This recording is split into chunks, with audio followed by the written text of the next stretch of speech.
Zejtuni ta' 45 sena tilef ħajtu wara li ġarrab ġrieħi serji meta l-għaqda tal-miliet waqa' madwar 5 filati minn fuq sellum fil-Power Station ta' Dellimara.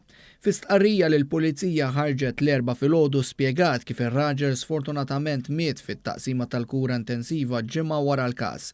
Sorsi qalu lil dan l-istazzjon li mhux esklus li r-raġel waqa' minn fuq is-sellum wara li ħa xokk.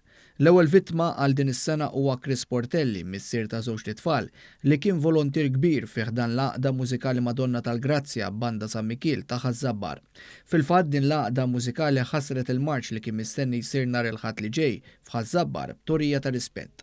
L-inċident kien seħħ l-ħabta ta' 3 ta' wara nofsinhar waqt li kien qiegħed iwaħħal sistema tal-arja kundizzjonata f'parti mill-bini tal-impjant.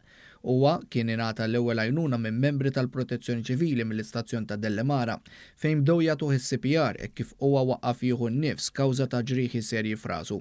Fuq il-post kien issejjaħ ukoll tim mediku mill-Isptar Mater Dei fejn komplu jagħtuh l-assistenza medika sakemm wasal fl-Isptar Mater Dei permezz ta' ambulanza. Dwar dan il-każ kienet infetħet inkjesta maġisterjali mmexxija mill-Maġistrat Gabriella Vella.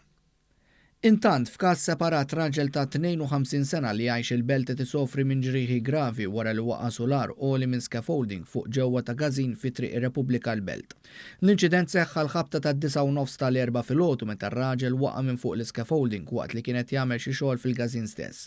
Fuq il-post issejħet ambulanza li ħadet lir-raġel minnu fih l-isptar għall-kura fejn aktar tard ġie ċertifikat li isofri minn ġrieħi gravi. L-investigazzjonijiet tal-Pulizija għadhom għaddejjin.